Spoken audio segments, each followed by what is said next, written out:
afternoon, students. I am Ananta Datta from Bharati College of Engineering and Technology, the Department of Computer Science. Today we will study about the subject cryptography of B7 SEM Computer Science branch. कल last class में हमने cryptography के introduction के बारे में पढ़े थे और उसकी टर्मिनोलॉजी जानी थी कि उसकी टर्मिनोलॉजी कैसे होती है। आज हम उसकी security attacks mechanism and security services in सब चीज़ों के बारे में डिस्कस करेंगे। तो सबसे पहले हम देखते हैं कि सिक्योरिटी अटैक्स क्या होते हैं। Any action that comprises the security of information owned by the organization, मैंने मान लीजिए कि आपके ऑर्गेनाइजेशन में आपने जो सिक्योरिटी प्रोवाइड की है किसी भी सिस्टम में, यदि वो ब्रेक हो रहा है तो उसे हम बोलेंगे security attack. Security attack basic दो टाइप्स के होते हैं। जैसे कि मान लीजिए कि हमारे प्रेजेंट ईरा में सिर्फ बिजनेस में ही नहीं but almost every aspect of human life are driven by information. माने कि जैसे आपकी छोटी से छोटी चीज़ है, फ़ोन है, लैपटॉप से आपके पर्सनल सारी चीज़ों में आपके इंफॉर्मेशन रहते हैं, तो वो सारी चीज़ों को प्रोटेक्ट करना बहुत ज़्यादा यूजफुल है। हमको उन सारी चीज़ों को प्रोटेक्ट करना है जिससे कि उसमें क्या हो, अटैक्स ना हो। ठीक है, तो हमारे पास अटैक्स दो टाइप्स के होते हैं। एक तो पैसिव अटैक्स होता है और सेकंड जो होता है एक्टिव अटैक होता है। तो पैसिव अटैक और एक्टिव अटैक में डिफरेंस क्या है ये देखते हैं। सबसे पहले यदि हम पैसिव अटैक्स की बात करें तो पैसिव अटैक्स मेनली क्या होता है, the main goal of passive attacks is to obtain unauthorised access to the information. माने कि आप लैपटॉप चला रहे हैं, आपके लैपटॉप के आईपी एड्रेस को किसी ने हैक किया और आपके लैपटॉप को वो एक्सेस कर पा रहा है। ठीक है, अनऑथोराइज वे से कर रहे हैं, उसे आपने तो परमिशन दी नहीं लैपी को एक्सेस करने के लिए, तो जो वो एक्सेस कर रहा है वो एक अनऑथोराइज्ड वे है एक्सेस करने के लिए। ठीक है, for example action such as intercepting and eavesdropping of the communication channel can be regarded as passive attacks. माने किसी भी जगह में यदि हम अनऑथराइज तरीके से इंटरप्रेट कर रहे हैं, कम्युनिकेशन कर रहे हैं, और तो वो हमारा क्या आता है, पैसिव अटैक्स में आता है। This actions are passive in nature and there as they neither affect information nor disturb the communication channel. A passive attack is often seeing and stealing information. The only difference is stealing physical goods and stealing information is that left of the data still leaves the owner in possession of the data.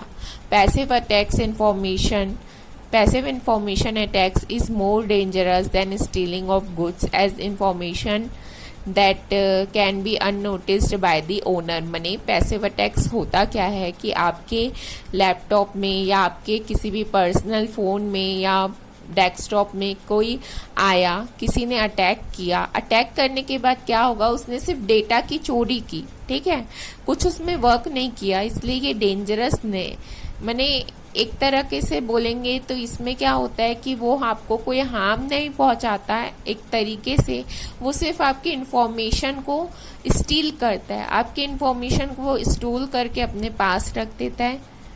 ठीक है, आपके information को आपके laptop से भी वो हटाता नहीं है, इसीलिए जो यूज़र ओनर जो रहता है वो अननोटिस्ड रहता है इन चीज़ों से, क्योंकि आपके लैपटॉप को कोई भी हार्म नहीं होता, आपके डेटा को बस वो क्या करता है, वहाँ से जो हमारे पूरे डेटा रहते हैं वो उस चीज़ को स्टील कर लेता है, स्टोर कर लेता है और अपने पास स्टोर करके रखता है, जो कि यूज़र को नहीं शो होता है कि उनकी डेटा क्या हो गई, लॉस हो गई। देन अब हम यदि पैसिव अटैक्स की बात, एक्टिव अटैक की बात करें तो एक्टिव अटैक क्या होता है। एक्टिव अटैक माने आपका ये होता है कि जिसमें आपके डेटा स्टोर हो रहे हैं, डेटा जो है आपका चेंज हो जा रहा है, मॉडिफाई हो रहा है। ठीक है, अनऑथोराइज मैनर में आपका डेटा मॉडिफाई हो रहा है। unintended or unauthorized transmission of information, alteration of authentication data such as originator name or time stamp associated with information, unauthorized deletion of data, denial of access to information for legitimate user, denial of service। माने कि अब क्या हो रहा है कि जो आपका जो डेटा है एक्टिव अटैक में आपका डेटा चेंज हो जा रहा है, डेटा अनऑथोराइज तरीके से इनिशियली अनइंटेंडेड हो रहा है, आपका डेटा मॉडिफाई हो जा रहा है, आपका डेटा डिलीट हो जा रहा है। तो ये सारी चीज़ें जो है आपका एक्टिव अटैक्स में होता है। जैसे कि मान लीजिए आपने एक मैसेज भेजा, ठीक है, थर्ड पर्सन ने उस मैसेज को पढ़ा पर उसने कुछ किया नहीं, तो ये आपका कहलाएगा पैसिव अटैक्स। एक्टिव अटैक्स में क्या होता है कि थर्ड पर्सन ने आपके मैसेज को पढ़ा, मैसेज पढ़ने के बाद उसने मैसेज को मॉडिफाई किया, मैसेज को मॉडिफाई करने के बाद वो रिसीवर के पास गया, तो ये होता है आपका एक्टिव अटैक। ठीक है, तो देखिए आपके पैसिव अटैक में क्या हो रहा है, release of message content and traffic analysis is used by intruder to gain information. सिर्फ इन्फॉर्मेशन जानना चाह रहा था, पर एक्टिव अटैक्स में क्या हो रहा है, मास्क्यूरेड हो रहा है, रिप्ले हो रहा है, मॉडिफिकेशन हो रहा है, रेपिटेशन हो रहा है, डिनायल ऑफ सर्विस हो रहा है। ठीक है, डिनायल ऑफ एक्सेस इन्फॉर्मेशन हो रहा है to the legitimate users, reputation means data changes हो रहे हैं आपके, मॉडिफिकेशन मीन्स जो आपके डेटा है वो मॉडिफाई हो रहे हैं। तो ये सारी चीजें आपकी क्या होती है, एक्टिव अटैक्स में आती है। देन ठीक है, तो आपने पैसिव अटैक और एक्टिव अटैक के बीच में डिफरेंस जान लिया। मेन इसके बीच में क्या डिफरेंस है कि पैसिव अटैक्स में आपके डेटा लॉस्ट होते हैं बट कोई हार्म नहीं होता है, और एक्टिव अटैक में आपका डेटा पूरी तरह से हार्म हो जाता है। वो आपके कंप्यूटर से डेटा इंफॉर्मेशन स्टोर करके आपके कंप्यूटर से पूरी डेटा डिलीट भी कर सकती है। तो ये सारी चीजें जो होती है वो एक्टिव अटैक में आता है, और जहाँ पे कोई भी डेटा हार्म नहीं होती वो हमारे पैसिव अटैक्स में आता है। ओके, अब हम बात करते हैं सेकंड, सिक्योरिटी सर्विसेज की।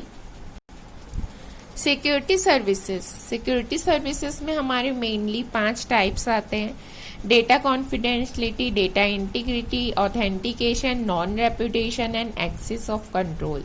ठीक है, तो ये 5 चीजें आती है हमारी सिक्योरिटी की सर्विसेज। मीन्स हमारी जो सिक्योरिटी है वो ये 5 सर्विसेज हमको प्रोवाइड करती है। तो सबसे पहले यदि हम देखें डेटा कॉन्फिडेंशियलिटी की, तो डेटा कॉन्फिडेंशियलिटी क्या होता है, information is not made available for unauthorised individual. माने कि यदि आपका कोई अनऑथोराइज्ड यूजर है जो आपके फोन में या आपके किसी भी पर्सनल लैपटॉप पीसीज में अटैक करने की कोशिश कर रहा है, तो उसके पास क्या होगा, कोई भी इंफॉर्मेशन उसके पास अवेलेबल नहीं कराया जाएगा, क्योंकि क्या है, वो अनऑथोराइज्ड यूजर है। देन यदि हम बात करें डेटा इंटीग्रिटी की, इंटीग्रिटी का ये मतलब होता है कि हमको ये एश्योरेंस रहता है कि हमारा जो मैसेज हुआ है, मैसेज जो हमने किया है उसके साथ कोई भी अनअल्टर्ड नहीं हुआ है। मीन्स कोई भी छेड़खानी उस मैसेज के साथ नहीं हुई है, हमारा message as it is receiver तक गया है। तो ये क्या होता है, हमारा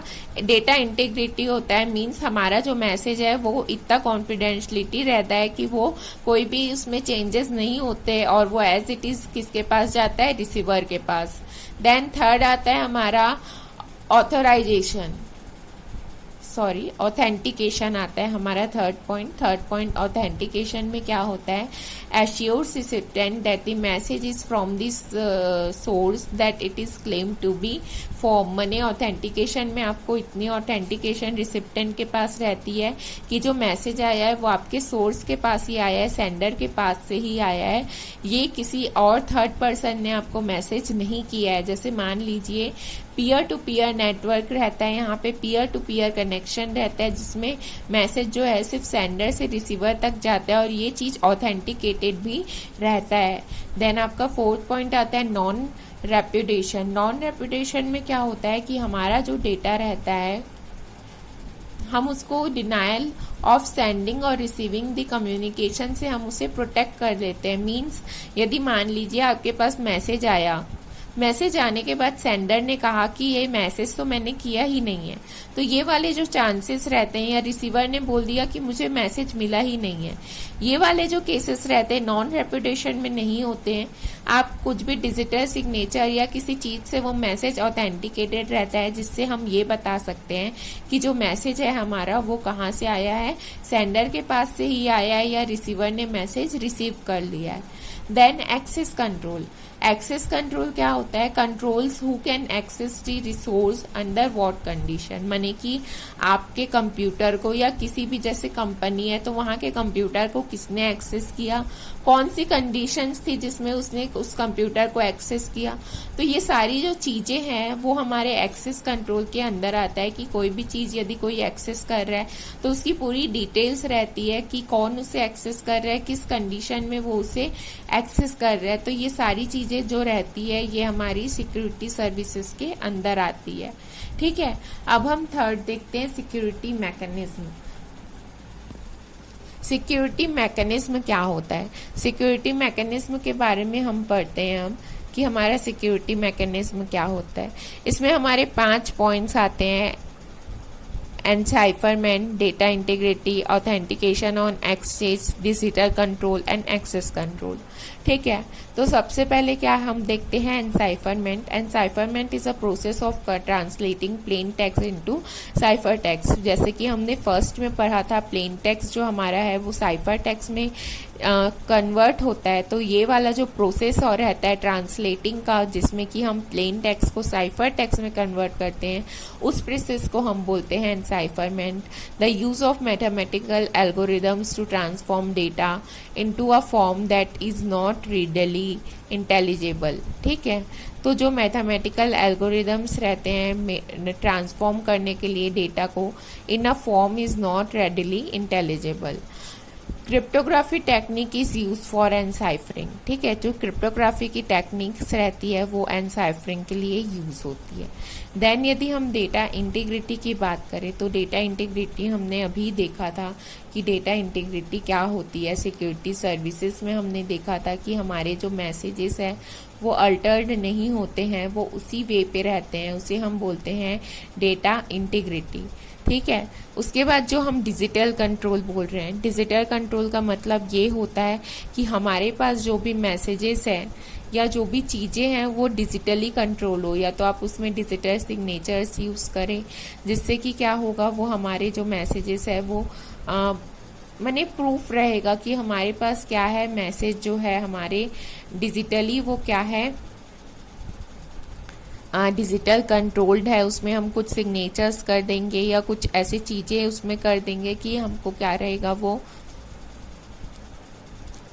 डिजिटल वो वे पे रहेगा कि हमने डेटा हमने भेजा है, जो भी वो सेंडर ने भेजा है, यदि रिसीवर के पास और कोई सिग्नेचर में जाएगा और किसी ने उसमें छेड़खानी की होगी तो उसे पता रहेगा कि सिग्नेचर क्या है, जो सेंडर है उसका सिग्नेचर क्या है। तो उसके थ्रू क्या होगा, हमें पता चल जाएगा कि मैसेज सेंडर के पास से ही आया है या किसी और के पास से आया है।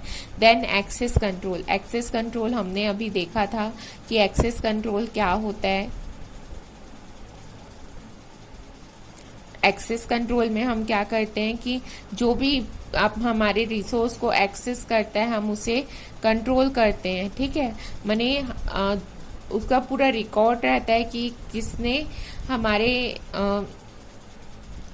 जो भी हमारे रिसोर्स को एक्सेस करता है उसका पूरा कंट्रोल रहता है कि ये ऑथोराइज पर्सन है या अनऑथोराइज पर्सन है, किसने हमारा डेटा कंट्रोल किया, ये सारी चीज़ें हमारे पास रिकॉर्ड में रहता है। Then authentication on exchange, a mechanism intended to ensure the identity of the entity by means of information exchange. ठीक है, जैसे कि हमारे इंफॉर्मेशन एक्सचेंज होती है तो वो जो रहता है कैसे इंफॉर्मेशन एक्सचेंज हुआ, ये सारी की आइडेंटिटी रहती है कि जैसे कि इंफॉर्मेशन किस रिसोर्स से एक्सचेंज हुआ है, ये सारी चीज़ें हमारे ऑथेंटिकेशन ऑन एक्सचेंज में रहती है कि जो भी चीज़ें एक्सचेंज हुई है वो ऑथेंटिकेटेड पर्सन से ही एक्सचेंज हुई है कि नहीं हुई है।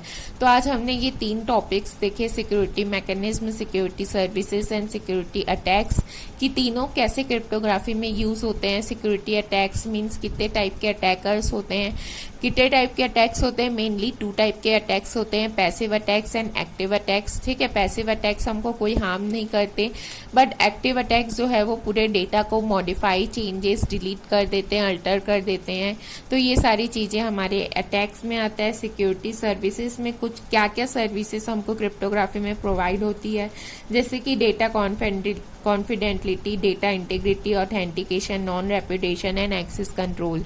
ये सारी चीज़ें जो हैं हमारी सर्विसेज में हमको प्रोवाइड होती है। और सिक्योरिटी मैकेनिज्म हमने अभी अभी पढ़ा, encipherment, data integrity, authentication on exchange, access control, digital control, ये सारी चीज़ें जो हमारी सिक्योरिटी मैकेनिज्म में है। तो क्रिप्टोग्राफी क्या होता है कि हम जब कोई भी मैसेज को एनक्रिप्ट करते हैं, जिससे कि क्या होता है वो थर्ड पर्सन उसके, हमारी जो भी थर्ड पर्सन यदि वहाँ पे बैठा है अटैकर, तो वो हमारे चीज़ों को एक्सेस नहीं कर पाता, एक्सेस करता है तो उसे समझ नहीं आता मैसेज क्या होता है, क्योंकि तब तक हम क्या कर देते हैं, मैसेजेस रिसीवर तक पहुँच जाता है और उसमें इतनी ज़्यादा एनक्रिप्टिक वे पे रहता है कि रिसीवर उसको ब्रेक नहीं कर पाता है, जिसके कारण क्या होता है कि हमारा जो मैसेज है सेंडर से रिसीवर तक सेमली पहुंच जाता है।